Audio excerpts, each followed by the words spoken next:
Welcome back to the interview area for the 2024 U.S. Women's Open presented by Ally. We are joined by world number one, Nelly Korda. Nelly, it's your 10th U.S. Open. When you hear that, what does that mean to you? Crazy. I feel like this event, getting to play it as a 14-year-old back in the day was where I realized that this is what I wanted to do for a living and, get to come out here every year and compete at the best golf courses for the highest prize money and against the best players in the world. There's nothing better than that. Knowing all that, knowing your game's in great shape coming into this big week, where's your mindset? Yeah, I've definitely played some really solid golf. Had a week off last week, and this golf course is a beast. I mean, it's off the tee. If you don't hit it into the fairways, it sinks down into the rough, and these greens are small and very, very undulated. I didn't get to play in 2015, but it's a beast of a golf course. Yeah, I know you got a first look at it yesterday. We keep hearing it's a true U.S. Open test. What does that mean? Yeah, I mean, it's going to test every aspect of your game. It's going to test every aspect of just your golf game and even your mental game because, it's a major championship. You can get ahead of yourself, get lost in the moment, and, if you make a couple mistakes here and there, sometimes it can get away from you, but it's going to test every aspect of your game out there this week. We're going to open it up to questions. Right here, Mike. Hi, Nelly. Hi. You seem very conscious of, I got to get away from it once in a while and recharge my batteries. Is that a fair statement? Yeah, I feel like that's just everyone in general. I mean, that's everyone that even just works your regular 9-to-5 job. You just got to get away for the weekend and recharge. Now you're ruining my whole premise of my question. Is it something that has come natural to you, or is it something that you've had to learn that, hey, this is time to get away? I think, in a sense, it's something that I've had to also work on, and it's something that has come natural to me. I love to get away and spend a lot of time with my family. My sister came for the first 2 days when I was home, and getting to see Grayson, getting to see her was really nice to kind of recharge my batteries. And then by Wednesday, I was practicing getting back into it. So, those are something that, as a kid, my parents really instilled that, family values and hanging around our family and just disconnecting from the world has really been important to us. Front right, Zephyr. Whenever you're playing well and swinging well like you have been this year, what's the key to sustaining that success? I've had Jamie or Brett out here almost every single week. The only week that I haven't had someone out was during Cognizant, and I just didn't really hit it that well that week. So making sure that, my team is taking time for me as well and coming out and making sure that we're all dedicated to each other has kind of really been the thing that has changed this year because every event that I've been to and I've played in, I've had a coach there. Front, Barbara. Nelly, certainly you call this course a beast. Tell us why you say that, and are there certain holes that have made an impression on you? I've only played 9 holes. I'll get to play the front 9 today. I wanted to play early in the morning, the back 9, because the golf courses play different in the morning versus in the afternoon. Sometimes they get baked out a little faster, and the rough just plays a little different when it's not dewy and wet in the morning. But it just tests every aspect of your game. It's tight off the tee. Visually, it looks so much shorter than it is. Like there's bunkers that visually, that you see that you think you're going to carry, that you end up maybe 10 yards short of. So visually, the golf course is tough. And then as well as, if you're in the rough and you miss the fairways, the greens are very small and very slopey. So, and the rough is thick around the greens too. I think that they've cut the grass around the greens so that, with the false fronts, that it comes all the way down to the back where it's a little thicker. So it's just going to test every part of your game. We're going to go Jack, and then in front of you to Jean. Nelly, hey. What have you noticed about, obviously you just said you only played the back 9, but there's a lot of uphill approach shots here. In fact, it's more than half of the approach shots on the golf course. Do you feel that gives you a unique advantage considering how high you hit the golf ball, and just what are the challenges that come with a lot of uphill approach shots? Yeah, I mean, something that I noticed yesterday was how long of clubs that I had into the holes too. And then, as a longer player on this tour, I would say that I tend to take advantage of the par fives, but I think all the par fives are going to be 3-shot holes this week. And it's just going to be tough. I mean, no matter if you hit it higher or, if you're longer, I feel like the key out here this week is just hitting it straight. It doesn't matter if you're short or long. And then if there's one hole on the back nine that you thought was most interesting, what was it? And then if you've looked at some of the holes on the front nine, what are you most looking forward to or interested to play? Yeah, I didn't get to see the front nine. I would say what I found the most interesting about the back nine is every hole is very different. Every hole has a different, unique look to it. The par 5 stood out. The par 3 over the water. I mean, that's such a from the tee box, you can't see how sloped of a green that is. But then once you get onto that green, you're like, oh my gosh, you're coming in with a 6-iron, and if you're long, you're in a sense you're kind of screwed, and if you're short, you're screwed too. So making sure just hitting the greens out here this week because they're so small and so undulated is going to be key. Gene, Jack, right in front of you. Hi, Nelly. How has your swing evolved so you can get to this point where a highest leverage situations you can repeat it over and again to win 6 and 7, and kind of as a follow-up that Jamie's kind of input and role in your swing as well? Yeah, I think the U.S. Women's Open Instagram posted a swing of mine from 2016, I think, and I was watching it, and I knew my swing was that bad.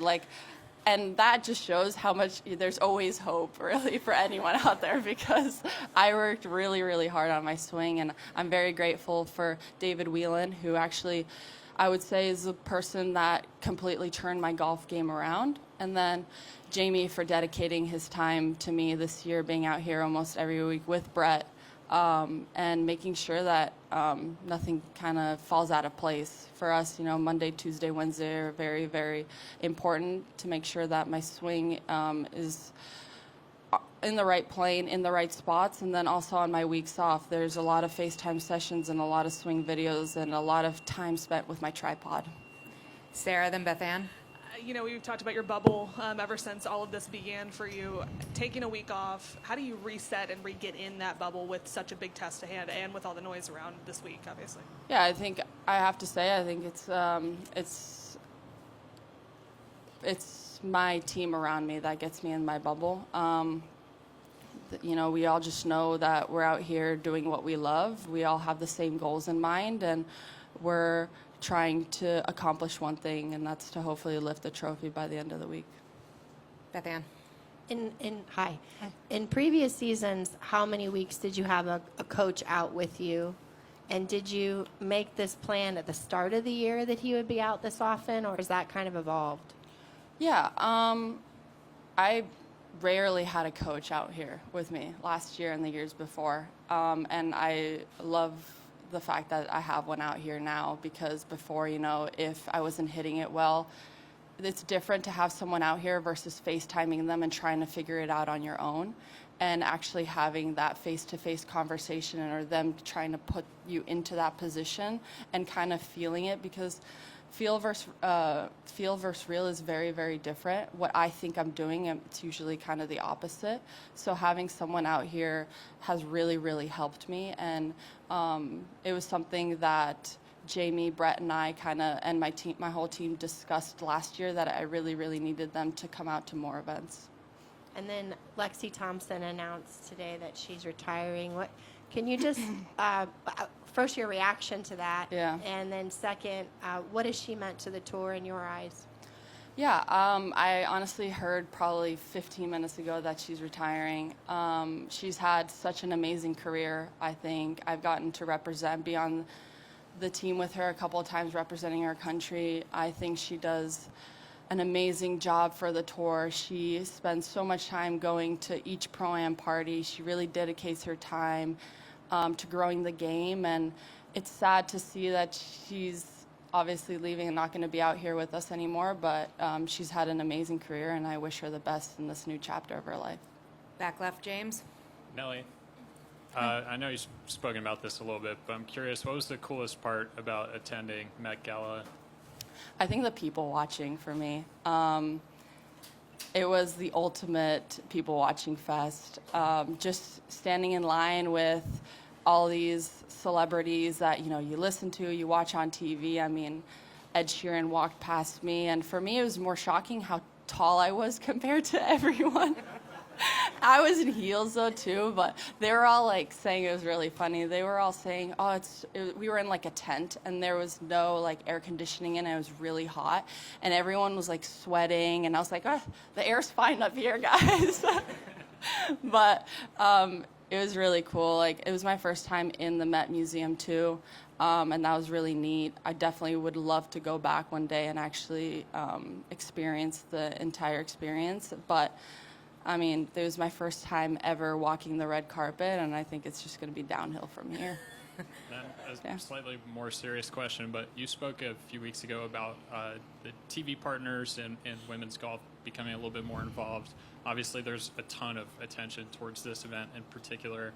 I'm wondering, what is the responsibility now for the players for this week to like deliver for the TV partners? Do you see there as being one? I think our responsibility is to go out and play golf, to hopefully put on a show for everyone and to go out there and perform our best golf, and hopefully, you know, that brings in the audience. I know that there's expectations from players, you know, and I think that our number one priority should be to go out there, enjoy our time on the golf course, and grow the game playing good golf. Just a few more, Amy and then Annabelle. Hi, Nelly. Your last win at Mizuho, you said you felt like you won even with your C or D game. Yeah. You talked about the importance of having your coaches there, but what was the disconnect, do you think, that week? It's funny. Golf is just such a hard game. It's like the first 2 days felt good with my swing, and then, you know, you don't even know what happens. It's like you feel like maybe a little bit of a disconnect from your swing or just your putting or your feel in a sense. And it just felt completely different on the weekend. My game, just the way I felt hitting shots and the way I just executed my putts as well. And I think that's what makes this game so great, is just you can be on top of the world the first 2 days, and then you wake up and you're like, what am I doing right now? Like, why am I hitting it sideways? And you have no idea what's going on. And I think that's what I noticed was super helpful of having a coach out here with me, because instead of not really having a question mark in the back of my head, I could actually go to someone and have a conversation with them about like what they see and what I should do, and make a game plan.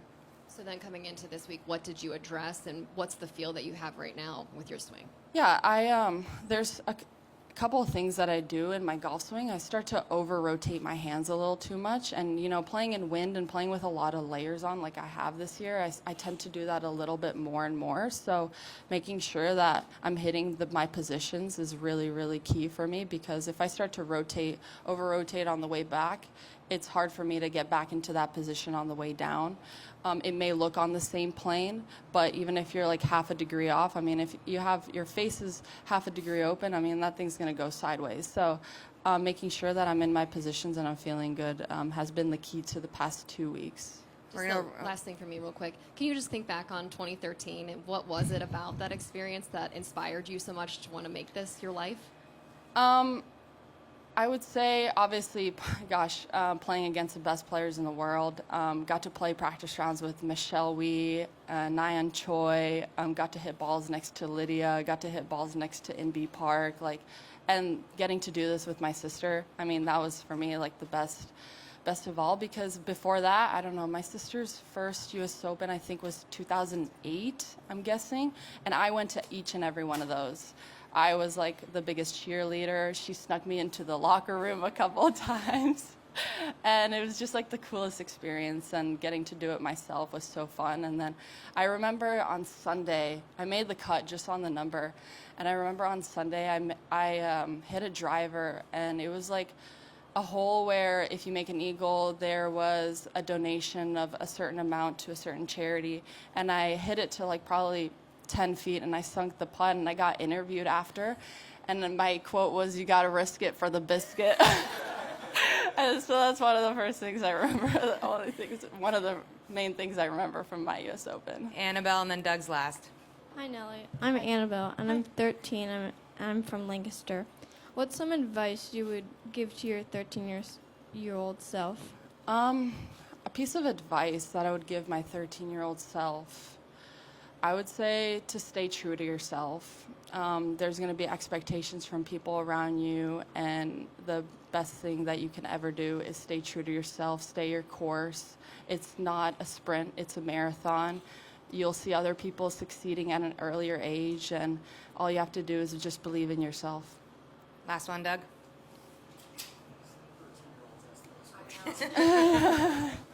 Speaking of expectations, and it kind of rings a bell, what kind of expectations on you do you sense, and do some of them annoy you?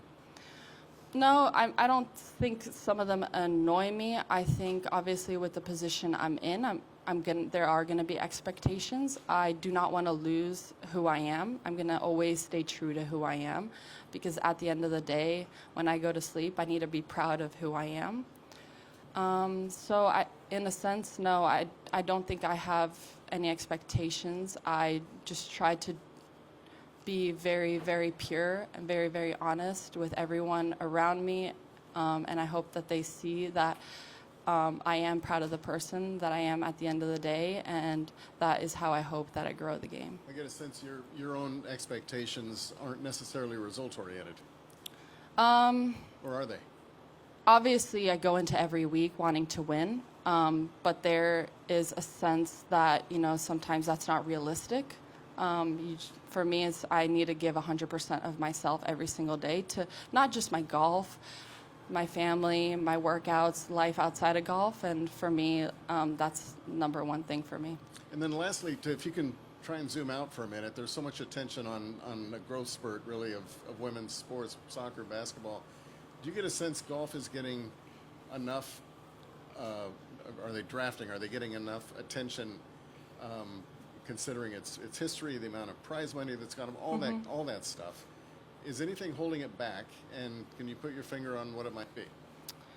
I don't know if I can really put my finger on what it could be. I think what we want is an increase every single year, from viewership, from sponsors, and from people around us interested in the game of golf. Not just, women's golf, but obviously in general, the game of golf.